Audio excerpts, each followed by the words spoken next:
സങ്കീർത്തനങ്ങൾ 94 അധ്യായം 17 മുതൽ 23 വരെയുള്ള വചനങ്ങൾ. കർത്താവ് എന്നെ സഹായിച്ചിരുന്നില്ലെങ്കിൽ എൻ്റെ പ്രാണൻ പണ്ടേ മൂകതയുടെ ദേശത്ത് എത്തുമായിരുന്നു. എൻ്റെ കാൽ വഴുതുന്നു എന്ന് ഞാൻ വിചാരിച്ചപ്പോഴേക്കും കർത്താവേ, അങ്ങയുടെ കാരുണ്യം എന്നെ താങ്ങി നിർത്തി. എൻ്റെ ഹൃദയത്തിൻ്റെ ആകുലതകൾ വർദ്ധിക്കുമ്പോൾ അങ്ങ് നൽകുന്ന ആശ്വാസം എന്നെ ഉന്മേഷവാനാക്കുന്നു. നിയമം വഴി ദുരിതമുണ്ടാക്കുന്ന ദുഷ്ടരായ ഭരണകർത്താക്കൾക്ക് അങ്ങയോട് സഖ്യം ചെയ്യാൻ കഴിയുമോ? നീതിമാന്റെ ജീവനെതിരായി അവർ ഒത്തുചേരുന്നു. നിർദോഷനെ അവർ മരണത്തിന് വിധിക്കുന്നു.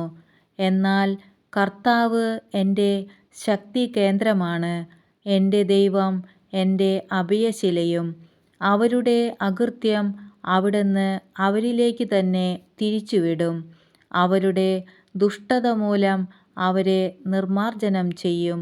നമ്മുടെ ദൈവമായ കർത്താവ് അവരെ തൂത്തെറിയും.